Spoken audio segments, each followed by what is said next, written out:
Step into the unknown with the shadow frequency and your host, Matt Wilson, as he takes you where the shadows hum. Welcome, listeners, to episode 168 of The Shadow Frequency, where we dive into the eerie corners of the unknown. I am Juniper, your producer, and tonight we're stepping back into the chilling mists of 1730s Europe, a time when vampire panics gripped entire villages. Were these tales of the undead just folklore, or something far stranger? Our host, Matt Wilson, is ready to unravel the mystery and maybe even connect it to visitors from beyond the stars. Matt, what's got you so intrigued about this one? Oh, Juniper, this one's got everything. Graves dug up in the dead of night, terrified villagers, and whispers of something otherworldly. The 1730s vampire plagues are like a dark fairy tale, but the UFO angle? That's where it gets really wild. Wild is right. I'm already getting goosebumps just thinking about it. So let's not keep our listeners waiting. Matt, take us into the shadows.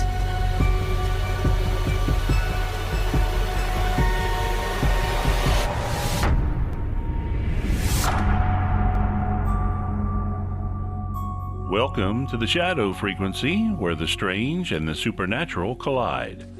Tonight we're traveling to the fog-choked villages of 1730s Europe, a time when fear of the undead swept through Eastern Europe like wildfire. This was the era of the vampire plague, and let me tell you, it's as haunting as it sounds. In places like Serbia, entire communities were gripped by panic. People believed the dead were rising from their graves, draining the life from the living. Two cases in particular set the stage for this hysteria: Petar Blagojevich and Arnold Paole. In 1725, Petar, a Serbian peasant, died suddenly. Within days, villagers reported seeing him at night, his eyes glowing in the dark. His presence linked to mysterious deaths. They dug up his body, and what they found shocked them. His corpse was fresh, with blood at his mouth and nails still growing. They staked him through the heart, and legend says the body groaned as they did. A few years later, Arnold Paole's case in 1731 took things even further. Paole, a soldier, claimed he had been attacked by a vampire before his death. When he passed, his village saw a string of unexplained illnesses. People wasting away, pale and weak. When they exhumed Paole, his body was eerily preserved, with fresh blood on his lips. The villagers didn't hesitate. They burned his corpse, but the fear lingered. These weren't isolated incidents. Reports of vampire attacks spread across Serbia, Hungary, and beyond, with dozens of graves desecrated in a desperate bid to stop the undead. Now let's set the scene. This was a time when medical knowledge was scarce. Decomposition wasn't well understood, bloating bodies, blood pooling in the mouth. These were seen as signs of the supernatural, not natural decay. Diseases like tuberculosis or the plague, which ravaged communities, left victims pale and wasting away, perfect fuel for vampire lore. Villagers didn't have microscopes or germ theory. They had stories, passed down through generations, of creatures that fed on the living. And when fear takes hold, those stories become reality.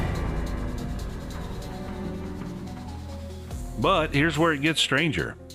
Some modern researchers have looked at these panics and asked, what if there was more to it? What if the vampire plagues weren't just folklore run amok? In the 20th century, speculative theories began to emerge, tying these historical events to something far less earthly. Could there be a connection to extraterrestrial phenomena? Stay with me here. Some fringe thinkers point to accounts like those of Gianfranco degli Esposti, an Italian UFO enthusiast, who claimed that cigar-shaped objects were seen in the skies before medieval plagues, dispersing mists that sickened entire towns. Could similar sightings have gone unrecorded in the 1730s, mistaken for omens or ignored in the chaos of vampire hysteria? The idea is that these unexplained illnesses, the wasting sicknesses, might have been caused by something beyond human understanding, perhaps even alien intervention. The extraterrestrial hypothesis, or ETH, suggests that unidentified aerial phenomena could be linked to advanced beings, and some believe these beings might have influenced historical events like the vampire plagues. Imagine it. Strange lights in the sky, a village falling ill, and the only explanation is the dead walking among them. It's chilling to think that what they called vampires might have been something far stranger, something from the stars.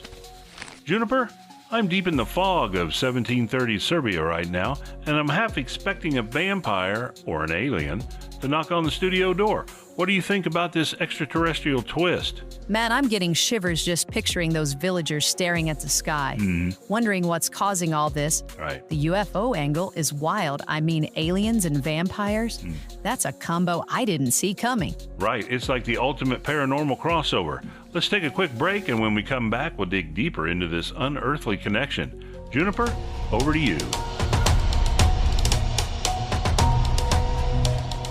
Phew, listeners, how's that for a spooky ride?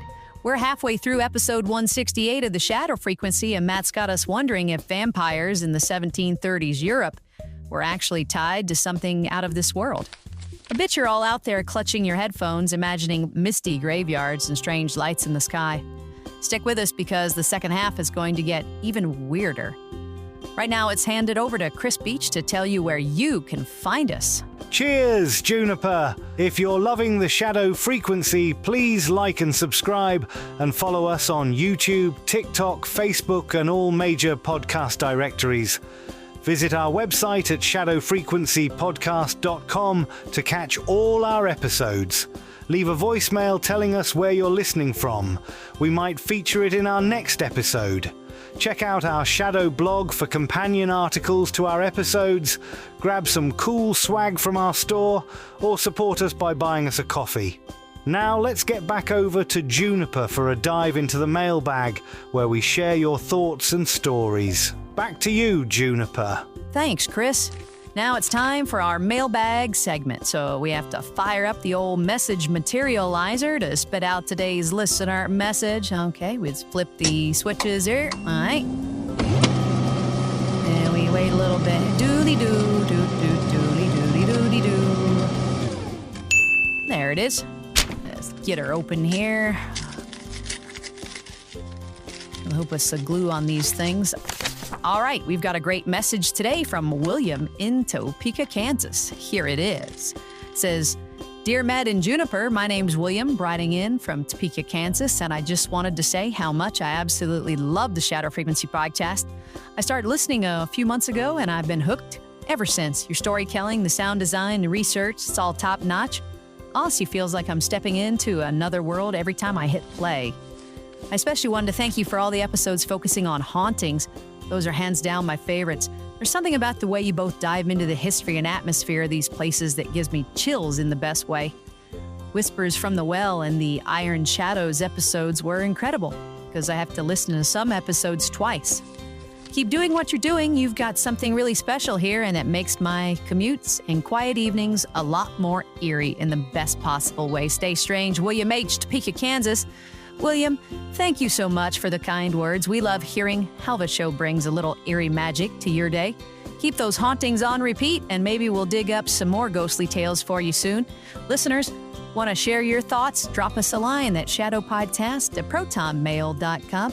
All right, Matt, let's head back to the shadows for the second half.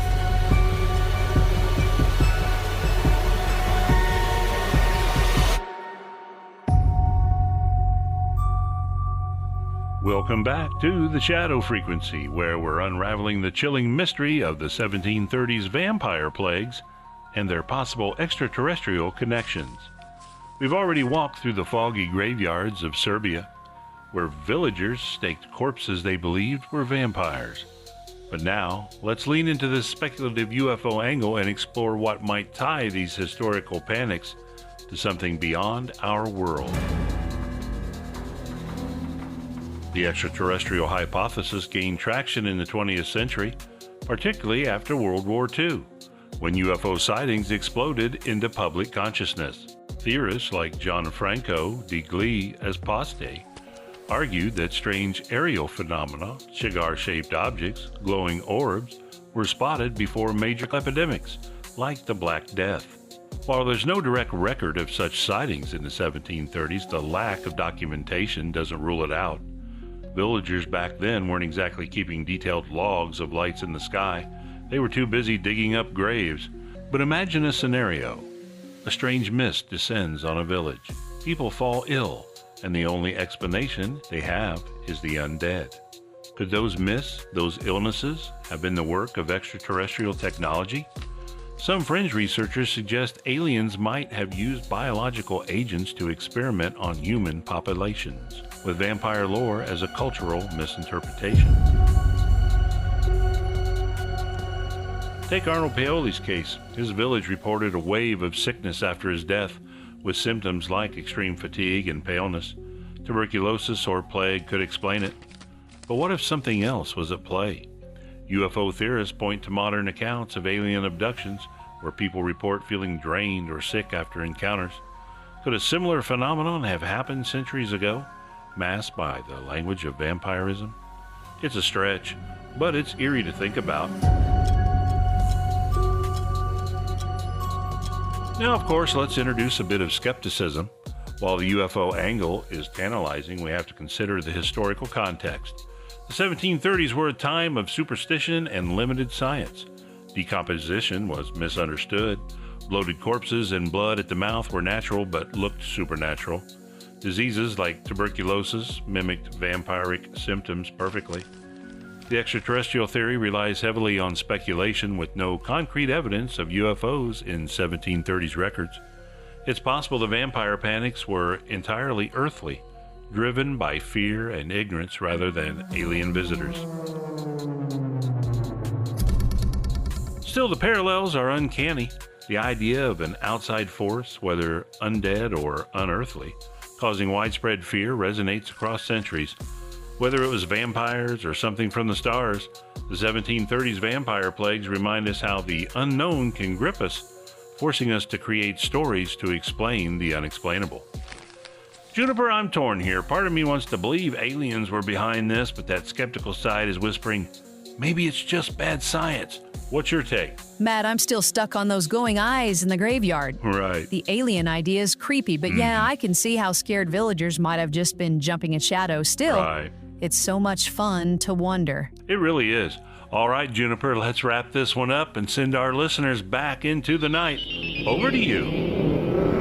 And that's a wrap on episode 168 of The Shadow Frequency. We dove into the chilling vampire plagues of 1730s Europe, where the undead, or maybe something from the stars, haunted villages and sparked mass hysteria. From Petar Blagojevich's groaning corpse to UFO theories that make you question everything. This episode was a wild ride through the paranormal. Thanks for joining us, listeners, and a big shout out to William from Topeka for the awesome mailbag message.